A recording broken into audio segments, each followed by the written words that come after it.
Drug overdoses and your kids, you hope it won't happen, but unfortunately, even the youngest kids can suffer from an opioid overdose. 10 News reporter Abby Coleman joins us in studio tonight. And Abby, we have a new tool in our box that will help if your kids get into trouble.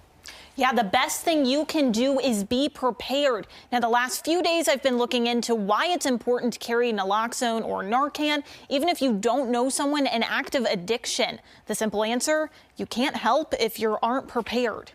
It's just a quick little. Right, and it's made to be quick for easy access. You don't have to, push a needle through jeans or anything like that. It's just so easy to use.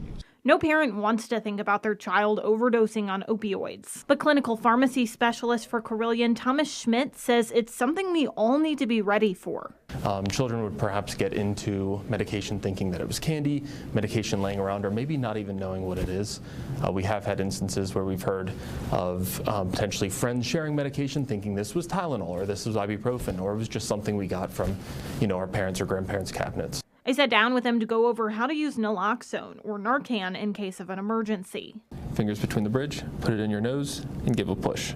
Schmidt says a common misconception is that you can't use Narcan on children, but that's not the case. That is safe for patients of all ages, so it's safe for children, elderly patients, and it's even safe to use in animals. He says it should be second nature to grab it in case of an accident. We think of this as kind of an emergency response medication. So it's the same in some ways as kind of, an EpiPen, epinephrine. He says overdose is common in the Roanoke Valley and sometimes even children need Narcan. Narcan is not just for patients who are experiencing an addiction or have a reliance on a certain medication. Narcan is for anybody experiencing an overdose related to opioids. Schmidt says reducing the stigma around carrying Narcan and keeping it stocked in schools or public places can reduce deaths. Whether, having Narcan on hold for personal use or for the use of a friend or a loved one or even a stranger, I think that's just so important.